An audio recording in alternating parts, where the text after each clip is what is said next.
एवं चतुर्दश जगन्मयतां गतस्य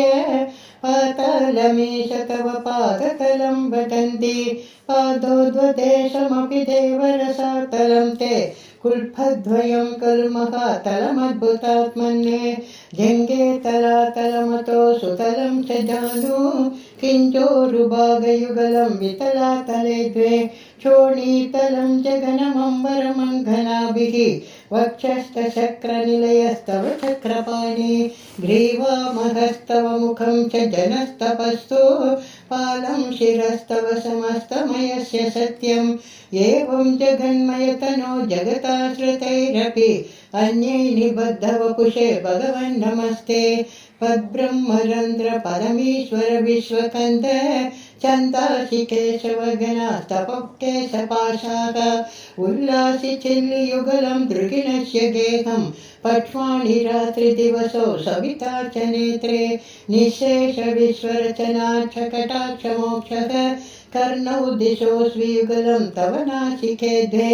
लोभत्रवे च भगवन्नधरोत्तरोष्टौ तारागणाचरदना शमनश्च दंशां मायाविलासहसितं स्वसितं समीरो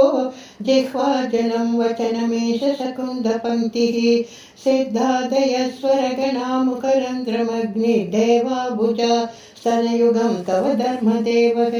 श्रोणीस्थलं मृगगणा पदयोर्नकास्ते